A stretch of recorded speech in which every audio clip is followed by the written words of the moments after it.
De vuelta ya. Es la hora que dije, así que acuérdense que tenemos 20 minutos por delante para que cumplamos con los tiempos que he propuesto. Obviamente que ya inicié la grabación para que se tenga los 3 videos que se van a resultar de hoy día. Los dejo a disposición de ustedes, les voy a mandar los links para que los tengan ahí visibles cuando sea necesario. Ahora vamos a dar la introducción a las reacciones químicas. Para eso me voy a apoyar con una presentación que esa no la he subido hoy, pero sí la voy a subir de manera pertinente o en el tiempo pertinente muy pronto. ¿Ya? También les voy a tener unos apuntes, pero eso lo vamos a ver en la próxima clase. Y ahí vienen los ejercicios y todo ese tipo de cosas. ¿Están viendo esta presentación? Díganme que sí, por favor, para poder yo seguir. Sí, profesor. Sí, profe. Reacción química, reacción química. Fíjese que cuando uno hace una detección de preconcepciones sobre lo que son los cambios químicos y versus los cambios físicos, no sé si alguien me dijera, ¿cuál es una diferencia entre un cambio físico y un cambio químico? Por favor. ¿Qué saben de eso? ¿Qué se acuerdan de eso? El cambio químico cambia su estructura. ¿Ya? Bueno, cómo se forma. Y en el físico cambia como... o sea, en el químico cambia los componentes y en el físico como cómo se ve, como algo así. Como el aspecto, digamos. Claro, Ya. eso. Ahora, otra cosa importante. ¿Cuáles son reversibles y cuáles son irreversibles? ¿Se acuerdan de El eso? físico es reversible y el químico es irreversible. Eso. ¿Eso todo el mundo lo dice así? ¿Están todos de acuerdo en eso? Sí. ¿Alguien se opone y dice que no? Pues bien. Yo lo pongo, por un ejemplo, cuando la madera se quema y no puede volver a ser madera porque queda en carbón. Ya. Entonces, por eso es irreversible. Eso Exacto. es una concepción muy arraigada en todos. Y no podemos decir aquello, no podemos afirmar. Eso de reversibilidad e irreversibilidad es relativo. Los cambios químicos también pueden ser reversibles. Es obvio que si yo tengo un trozo de madera, una tabla, ¿no es cierto? Y la quemo, nunca voy a poder, a partir de las cenizas y del carbón que me quedó, volver a tener la madera. Sí, si yo tengo un cubo de hielo, ¿no es cierto? Y lo derrito, probablemente si lo vuelvo a congelar, vuelvo a tener el cubo de hielo. No nos quedemos con esa idea. ¿Entienden? Hay cambios químicos que sí son reversibles. Por ejemplo, uno muy simple. Cuando se logra la electrólisis del agua. Tengo el agua, ¿no es cierto? Yo la puedo someter a la electricidad y separo el hidrógeno del oxígeno. Más de alguna vez tiene que haber visto eso. ¿Cierto? En un tubito obtengo el hidrógeno y en otro tubo obtengo el oxígeno. Eso voy desde agua igual hidrógeno más oxígeno. A la inversa ahora, si yo tengo un poco de hidrógeno y lo quemo con oxígeno, ¿qué obtengo? Agua. ¿Ven? Allí tengo un cambio químico que sí es reversible. Así que no nos confundamos, por favor, de ahora para adelante. La irreversibilidad no es propia de los cambios químicos. ¿Ya? Porque hay reacciones químicas que sí se pueden revertir. Que quede claro eso. Esto, por ejemplo, que está acá, ¿no es cierto? Quemar un fosforito, claro, es un cambio químico, una reacción química. Y ese es nuestro objetivo ahora. Acuérdense que la química estudiaba la composición de la materia, la estructura, y ya yo diría que echamos una miradita a cómo estaba hecha. Nos metimos con el átomo, ¿cierto? Nos metimos con las moléculas y todo ese tipo de cosas. Y ahora vamos a ver cuando experimenta cambios. De ahí viene nuestra idea ahora. Esa es nuestra parte que tenemos que ir analizando. Para eso están las reacciones químicas. Y si preguntamos por qué ocurren las reacciones químicas, nos tenemos que responder esto. Teóricamente, ocurren por una disminución en la energía libre del sistema. ¿Qué significará esto? Que si yo tengo, bien simple lo voy a explicar, la energía de los reactivos, que son las sustancias de partida, la comparo con la energía de los productos finales, que son los productos, valga la redundancia, la energía de los reactivos es mayor que la energía de los productos. Es decir, si yo hago una diferencia, energía de productos menos energía de reactantes me va a dar negativo. Por ejemplo, 2 menos 3, 10 menos 8, perdón, 10 menos 20, 0,1 menos 0,9, ¿no es cierto? Es menor. Por tanto, si yo hago la resta entre la energía de los productos y la energía de los reactivos, siempre va a ser menor que cero eso. Por eso dice, ocurren por disminución en la energía libre del sistema. ¿Qué es la energía libre? ¿No es cierto? Solo esto aquí son datos que ustedes pueden leer, pero esto es la energía libre. La llamada energía libre de Gibbs, que se simboliza con la G. Y esta energía libre es la directriz o la predictora de las reacciones químicas. Porque si analizamos su variación, su delta, va a determinar si la reacción procede de manera espontánea o no. De tal forma que, si esa diferencia es menor que cero, podemos decir que la reacción se produce espontáneamente. 2 menor que 3 me da menor que 1, ¿cierto? Menor que 0, me dice que es espontáneo. Si la variación es mayor que 0, la reacción no ocurre espontáneamente. Y si delta G es igual a 0, esta reacción ocurre espontáneamente. Perdón, esta reacción se mantiene en equilibrio. ¿Ya? Por tanto, esto es lo que importa. ¿Cómo yo predigo que una reacción va a ocurrir espontáneamente de izquierda a derecha? Si mi delta G es menor que 0. ¿Cómo saco mi delta G? Si yo, ¿no es cierto?, hago esta diferencia. Energía de productos menos energía de reactantes. 2 menor que 3 me da menor que 0. Y digo, sí, es espontánea. Eso es lo que te quiere decir esta parte de la termoquímica o termodinámica, que nosotros vamos a utilizar nada más como una manera de predecir, nada más que eso. Bueno, acá está delta H menos delta S, que es la variación de entalpía con la temperatura por la variación de entropía. Esto lo estudia la química, la termoquímica o la termodinámica, que afortunadamente no es materia de nuestro estudio ahora. Ya. Y ahí, ¿no es cierto?, vienen los procesos irreversibles, que son procesos espontáneos, delta G es menor que 0. Eso les decía yo, ¿no es cierto? Y los procesos reversibles, que son procesos de equilibrio, eso también lo pueden leer, son antecedentes teóricos que no van a influir mayormente en lo que necesitamos. Pero esto es para contextualizar esto del delta G, de la variación de energía libre, todo ese tipo de cosas. Ya, vamos a lo que nos interesa. Si nosotros nos recordamos cómo clasificábamos las reacciones químicas, más de algunos se van a acordar, profe, están las reacciones de síntesis, están las reacciones de descomposición, ¿se acuerdan de las reacciones exotérmicas, las reacciones endotérmicas, es decir, aquellas que liberan energía, las que consumen energía, etcétera, etcétera?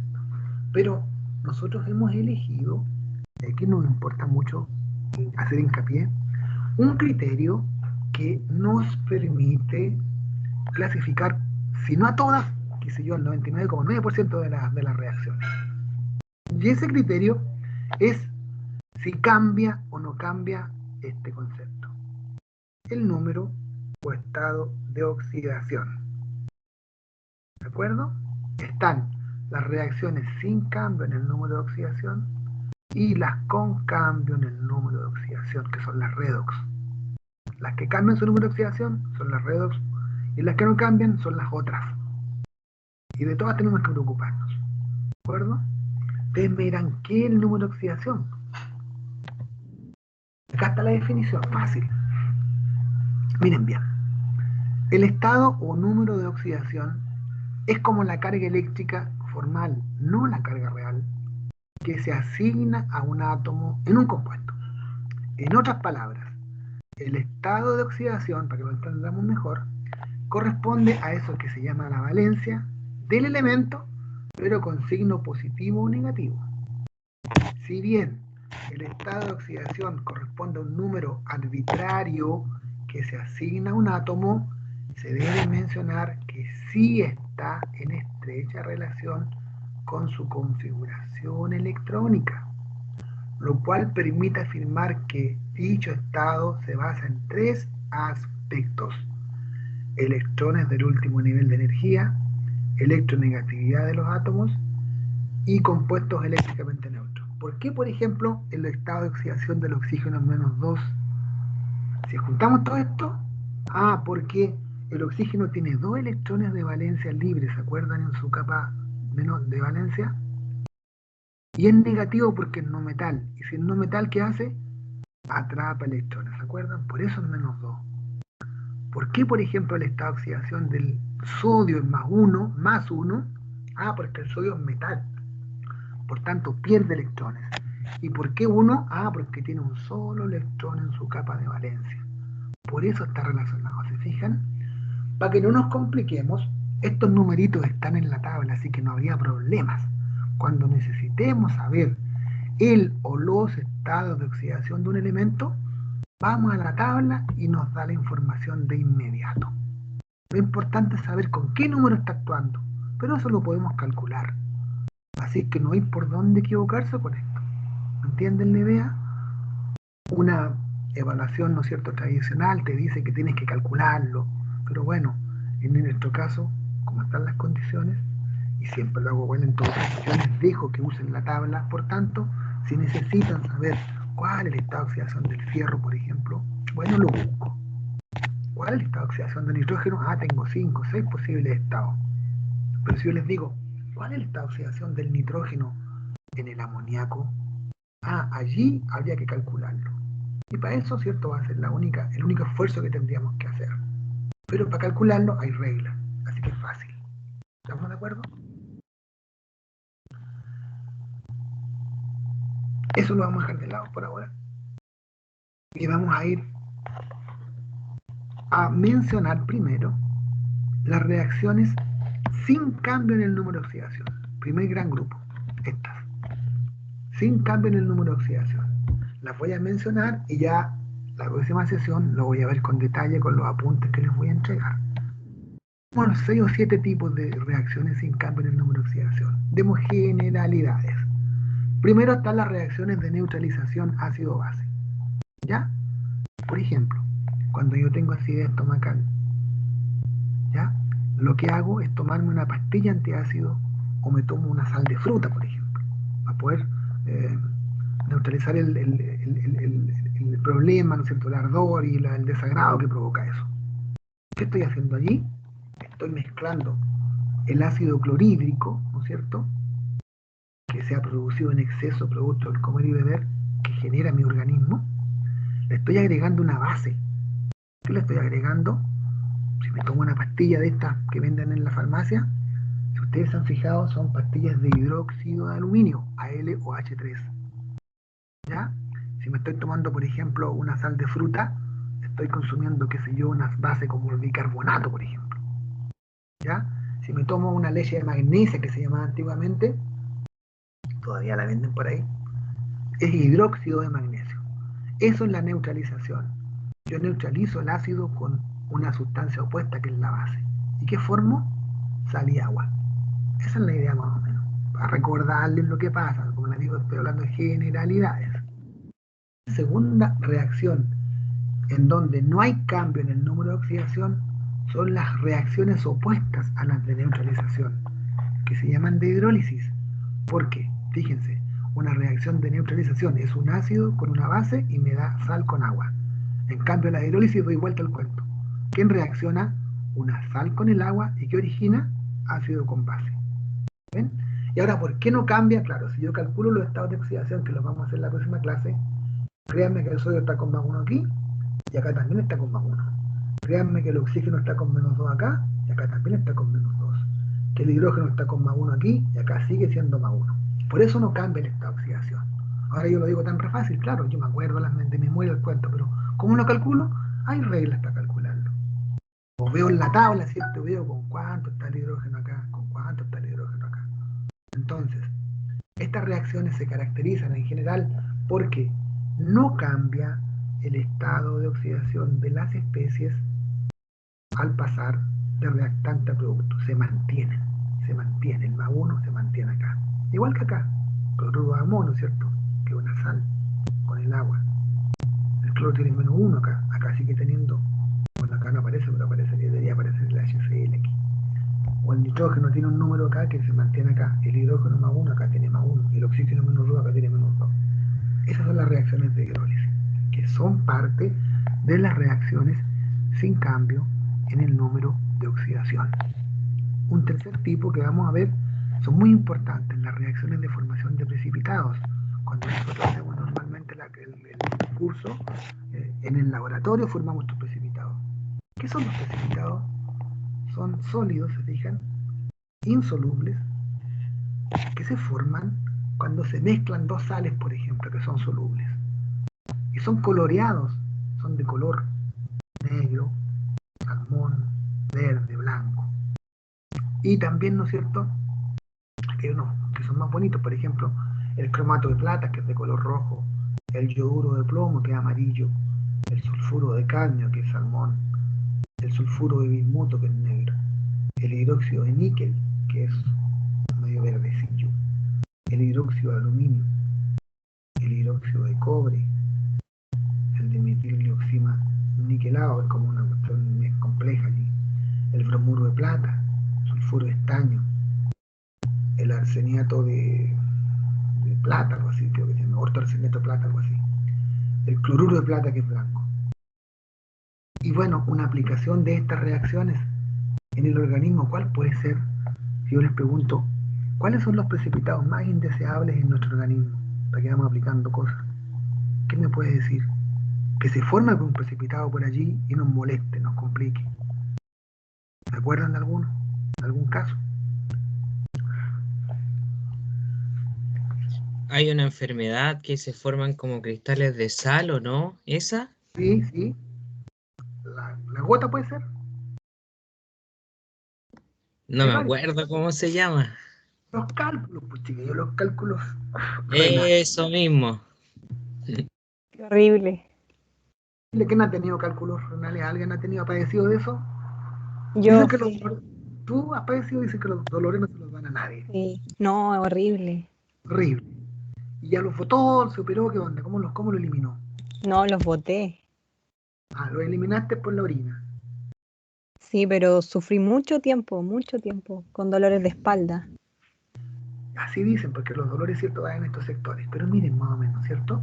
Un cálculo renal, a fin de cuentas, corresponderá, a fin de cuentas, a uno de estas reacciones que se producen, ¿no es cierto?, por la ingesta de alimentación. Por ejemplo, el exceso, ¿no es cierto?, de calcio que uno va recibiendo, ya porque necesitamos calcio por los huesos, qué sé yo, pero si tenemos un exceso, se nos va ajustando y se van formando allí, ¿no es cierto?, enlaces, y se van formando sales que van obturando la salida de los conductos, por ejemplo, urinarios. Y se van depositando, ¿no es cierto?, por ejemplo, en los uréteres, a la salida de los riñones, ¿no es cierto?, ahí, y va pasando eso. Y suele pasar que muchos de estos, como son cristalitos, tienen filos, tienen puntas, ¿no es cierto?, así, y al tratar de circular por los conductos internos, van provocando ese tremendo dolor que nuestra amiga, colega, compañera ha contado, ¿no es cierto? Y bueno, y a veces provocan hematuria, es decir, como van pasando por los conductos internos, van provocando heridas, pues, con los filos, ¿cierto?, circulando de a poquito. Y a veces pasan, son tan grandes que no pueden pasar. ¿Qué le queda si no lo botas así naturalmente, con las dietas, con la piña, con todo lo que te hacen tomar los médicos? Tienes que eliminar, ¿cómo se llama? Tienes que operarte, tienes que intervenirte, no sé, lo pueden con un láser, o te abren atajo abierto, que lo eliminen, ¿no es cierto? Y bueno, como les digo, a veces como van provocando heridas, provocan la hematuria, que es cierto, que es la sangre en la orina, producto de las heridas que van provocándose, y de todos los dolores internos. ¿Ya? Y aquí están algunas de las formas de los que se han extraído, son todas piedrecillas naturales que se han sacado, ¿no es cierto? Ya, por ejemplo, el tipo de piedra más común que se forma en el organismo tiene calcio. El calcio, ¿no es cierto?, forma parte de la dieta normal, en la leche, por ejemplo, los lácteos. Y el calcio que se consume en exceso, que no necesitamos, ya, se va acumulando. Y en la mayoría de las personas, los riñones eliminan ese calcio de forma natural, junto con el resto de la orina. Pero a veces, ¿no es cierto?, esto va siendo excesivo y se van formando piedritas, van siendo retenidas, ¿no es cierto?, en los riñones, en los uréteres, por ejemplo, y va provocando la problemática que hemos mencionado. Ya, por ejemplo, están los cristales de estruvita. Yo he visto, por ejemplo, me acuerdo mucho, siempre vi cuántos cristales tenía un gato. Fue un gato, ¿cierto?, que yo tenía alguna vez por ahí. Lo llamaron al veterinario y le hicieron una ecografía. Y claro, nos dimos cuenta que no podía orinar o que orinaba con mucha dificultad el pobre animalito. Y nos mostraron la radiografía, ¿no es cierto?, o las placas radiográficas, y se veía la cantidad inmensa que tenía acumulada el pobre animalito en su vejiga. Y eso producto, nos dijo la veterinaria, de la dieta que se le daba, ¿cierto?, porque todos estos peces que consumen a veces traen, que se ya ven cuánta cosa traen. Pero bueno, le pasa tanto, ¿no es cierto?, a todos los mamíferos en general, no solamente al humano, ¿ah? Así que está también lo que se llama el ácido úrico, que provoca una enfermedad que se llama la gota, GOTA, que le conocen así antiguamente con la enfermedad de los reyes. ¿Por qué la enfermedad de los reyes? Porque históricamente dicen que, ¿no es cierto?, por el comer bien, por el exceso de bebida, de alcohol y de comida. Y son cristales de ácido úrico que se van depositando en las articulaciones, sobre todo de las extremidades de los dedos de los pies, por ejemplo. Y allí al moverse, ¿no es cierto?, van provocando heridas y los dolores tremendos. Son todos esos tipos de reacciones de formación de precipitados, entre otros ejemplos que podemos dar, que son muy indeseables, como digo, y provocan muchos problemas, que son muy normales. ¿Okay? Ahí, por ejemplo, han sacado piedras del tamaño de pelotas de ping-pong, del tamaño de pelotas de golf, dicen algunos que han sacado. Pero bueno, y ahí están los dolores. Nuestra amiga se acordará dónde le dolía, por ejemplo, a este nivel. Fíjense, los sectores que están sombreados aquí son las áreas en donde provocan los dolores. Bueno, obviamente ahí pueden leer sobre esto. Aquí les voy a contar detalles. Yo no soy especialista, pero lo que sí les puedo asegurar que son reacciones, ¿no es cierto?, de formación de precipitados y corresponden a reacciones sin cambio en el número de oxidación. ¿Ok? Ya, no me quiero pasar de la hora, chiquillos, chiquillas. Vamos a dejar esto de manera de introducción. Ya la próxima semana entonces nos vamos a dedicar a darle todo el detallito a esto. Espero que ya me hayan hecho llegar el taller, ¿no es cierto? Acuérdense que hasta hoy día estaba el plazo, tiempo suficiente, creo yo. Y bueno, la cuestión es que eso, les voy a dejar estos links, se los voy a enviar al correo del curso, que ustedes me dan un correo así. Cuando más ratito manipule este coso y suba los videos, ¿cierto? Tengo que descargarlos y tengo que subirlos, y ahí les mando los links. ¿Pudieron ver los anteriores, cierto? ¿Sí? Sí, profe, la clase sí. Sí, profe. Sí, profe. Ya, pues,